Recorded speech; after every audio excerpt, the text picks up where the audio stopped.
Hey guys, welcome back. It is time for part 3 of my hair growth, hair tips and tactics kind of series. In the previous videos, I know we have talked about some basic hair care to help take the best care of your hair, some lifestyle tips to kind of help create a hair-friendly environment for your body. So today, this is the really exciting video. This is where we are going to talk about some tactics that you can incorporate into your daily routine to help encourage faster hair growth.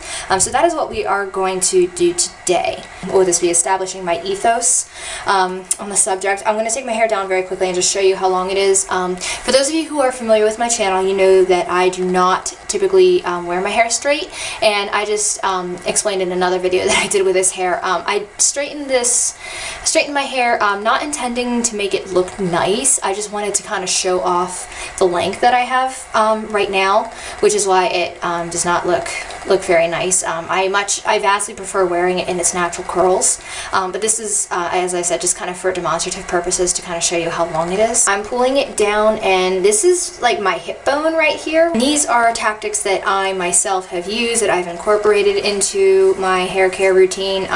Maybe not right now, but at least at different points, and I've tried them and I've done some research. So these are some tricks that you can use if you want to boost your hair growth. The first thing, this is probably the #1 tip that I can give if you are trying to grow out your hair, is to massage your scalp. That's it. Not only does it feel really good, it's very relaxing, it's a wonderful stress reliever, but what it does is, as you're working up in here, it stimulates your hair follicles, kind of wakes them up, and helps increase the circulation to that area, which means that more blood is flowing in, bringing in more nutrients and whatnot to feed your hair, and it is absolutely fantastic. Co-washing your hair kind of fits in here. If you are not familiar with co-washing, it just means kind of washing your hair with conditioner instead of shampoo. I have a separate video on it if you'd like to check that out. But basically, you just have to massage your hair very thoroughly when you're co-washing to get it to clean effectively, because you're not using the harsh detergents and the shampoos. That's all there is to it. So with the amount of massage that's involved, it can boost your hair growth for the same reasons, because you're stimulating the hair follicles and increasing the blood flow. You can do this as often as you want, every day and whatnot. With my hair being naturally curly, I don't really have the luxury of doing this, because when I get in here and I'm working, it really breaks up my curls, gets this area very knotted. But if you don't have curly hair, you will probably be able to massage your scalp without needing to worry about that. So I just kind of have to do it maybe 1 day a week when I'm doing an oil treatment, which I will touch on in a few minutes. It's what we're going to talk about, oil treatments. You can do it in the shower. If you're co-washing your hair, as I said, it's a great way to work that in, and it feels good, and it's just good for your hair. Alright, the second thing that I want to talk about is an oil treatment, which you can work in with massaging your scalp, as I alluded to a moment ago. There are 2 categories of oils that we need to talk about. Firstly, there are carrier oils. These are oils like coconut, olive, or almond, and then essential oils. Alright, carrier oils are oils that you can apply to your scalp as is, as they are, without mixing them or diluting them with anything, which you have to do with essential oils, and I'll talk about that in a moment. These are oils like, as I said, coconut, almond, castor oil, or olive oil. That's all there is to it. I have coconut oil with me right now. I absolutely love it. I use it on my hair, I use it on my skin, I use it, I don't know how many different ways, but it is wonderful for your hair. It's solid right now because it's below about 75-76 degrees Fahrenheit in here. The thing about coconut oil is that it solidifies when it's in a cooler temperature, and above room temperature it kind of softens and melts. So if you want to work with it, you can just stick it in the microwave to nuke it, melt it a little bit, or stick it in a bowl full of hot water or something. I think it's the best to work with when it's a softened ice cream kind of consistency, so then it's not a liquid and it doesn't drip all over the place. But it's very versatile. This is virgin coconut oil. It's unrefined. I recommend using this kind if you can. This basically means that it hasn't been treated with heat, I don't think, in the extraction process, because that can get rid of some of its natural benefits.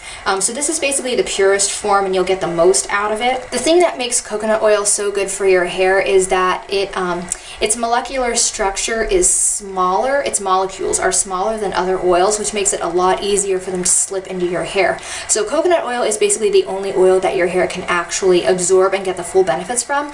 Other oils will kind of soften and moisturize your hair, but you won't get the same, as I said, the same benefits from them that you will with coconut oil. Coconut oil also contains, or I guess consists of, maybe a compound called lauric acid, which can help strengthen the hair, in addition to nourishing it and providing moisture. It is on the more expensive side. That jar that I have was probably $13 or $14 at the grocery store. It kind of depends on the size. I have gotten a jar, about a smaller jar, for about $10 at Walmart. I have containers that I've gotten for around $7.50 at the grocery store. It depends on the size of the container. Another thing about coconut oil is that it can also apparently contribute some protein to your hair, like just a little bit, or at least guard against protein loss. I talked in, I think it was part 1, about protein moisture balance in your hair, because your hair is made of protein. It needs to maintain its protein levels in order to stay strong. So that's important, but you don't want to overload on protein, because that can actually push moisture out of your hair. Just kind of a recap. So coconut oil is very good for that as well. Another oil that I'll just briefly talk about, I have a few written down that are pretty popular, I know, for hair. Sweet almond oil, which is a little less expensive. This is a liquid. It has fatty acids in it to help soften your hair, and I believe it's also used as a hair loss remedy. I've come across that. I myself haven't tried it, but I have heard that as well. Probably next down, I'm kind of working down from like the most expensive to the least expensive. The next, I guess, least expensive oil to mention is olive oil, which is a lot less expensive. I had a bottle of it that I got for maybe $2 or so at Walmart, depending on the kind, the brand, the size of the container. The big thing about olive oil is that it contains vitamin E, which can strengthen your hair. And then on the least expensive end of the scale is castor oil. I had a bottle of castor oil around here somewhere, but I can't find it, so now I'm wondering if maybe I forgot to bring it home from school. I'm not sure. You can find castor oil in the drugstores. It's actually in the laxative area, because apparently that's how it is typically used, but it is good for the hair as well. It also apparently contains vitamin E, like olive oil, and fatty acids, which again will nourish your hair. It is very thick and sticky. Well, it's thicker than a syrup, actually. It has almost kind of a honey-like consistency. So, I mean, be prepared to for things to get kind of messy and to definitely shampoo it out of your hair. But that I have also heard of being used as a hair loss, hair growth kind of treatment. With whatever oil that you are going to use, you can honestly just dab it onto your scalp with an eyedropper or a cotton pad, or just by dipping your fingers in it, and then you can massage that in. You can work that in with your scalp massaging to help work that into your scalp so that your scalp can absorb the nutrients that it has to offer, and it's just a really good way to boost your hair care. The other category of oils that we have to talk about quickly are essential oils, and these are a little trickier. Essential oils are derived typically from like an herbal kind of source, so like tea tree oil, lavender, peppermint, or rosemary.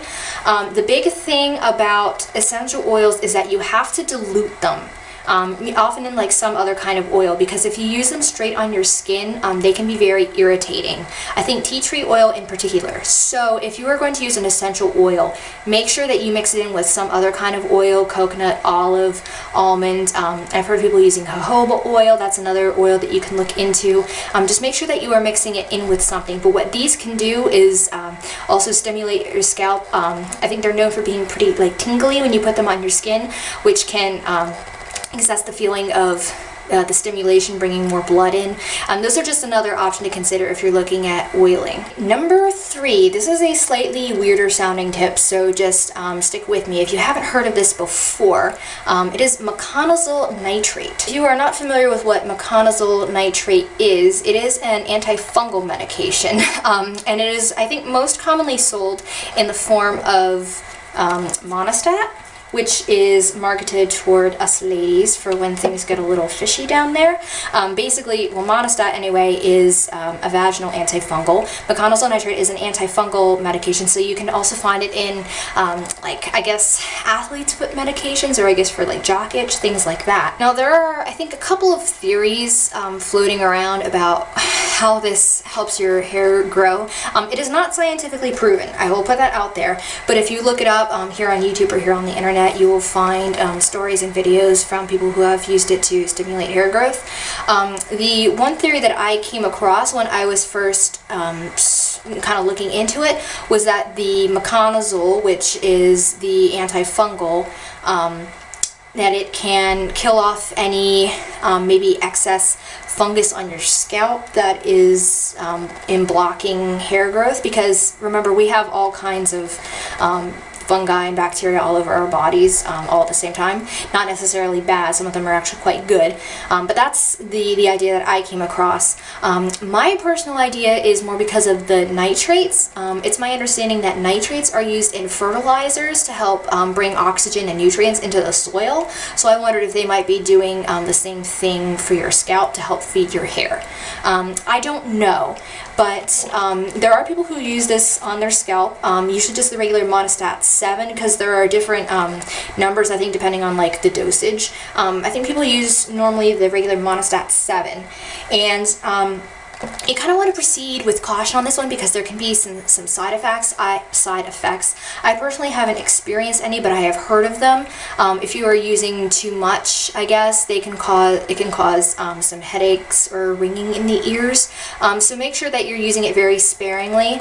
The most common way is to get a little bottle. This is a hair dye applicator that I got at Sally's, and you see I have it kind of labeled. It's kind of fading here. MnH2O, miconazole nitrate water.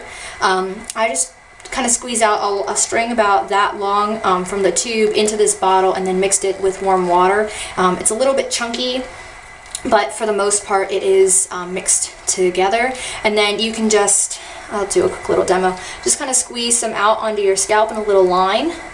I recommend having a towel handy though, because it can get a little messy, and you can let it kind of run down your scalp if you want. I just kind of dab it to make sure that it's not gonna, it's kind of all flattened out. I'm not gonna have a little drop kind of running down, but sometimes that does happen. As I said, it can be a little messy. I have heard of people also applying this straight onto the scalp, as long as you just use a little bit over a large area and maybe dilute it with water on your fingertip, just so you don't have any of those nasty side effects. But if you look at, I myself have not done like an MN challenge or anything, but if you look at videos from women who have tried it, the results are pretty impressive. So if you don't mind things getting a little weird, that's definitely a tip that you can try. And the last tip that I have come across is inversion. You're probably noticing a pattern here. We're talking about getting a lot of oxygen and nutrients and blood flow to the scalp area. Basically, inversion, all it means is that you are flipping your head over for a few minutes. This one, I definitely say proceed with caution. I was doing it a little bit, I think a couple of years ago, but you need to really pay attention to how your body feels, because with all that shift in your circulation, your blood going from like one end of the body to the other, you can get feeling pretty weird, and there's a risk of, you know, passing out. So be very, very careful and experiment with positions. Maybe like just standing or sitting and putting your head down. I don't know a whole lot about this because I only did it for a little while and I didn't really do a whole lot of experimentation with it. So this is probably one of the riskier ways, as I said, because of your blood moving back and forth. But it is another way to bring blood up to your scalp. Those are the tips that I have to talk about today. I'm actually going to provide a link down below to a blog that I stumbled across called Adelina's Hair Journey. She is in the process of growing her hair out very long, and she has a ton of wonderful information. It's a really good resource. I recommend you check it out. For the most part, just try to take good care of your hair, a lot of TLC, and that is all for today, and I guess I'll see you guys in my next video. Bye!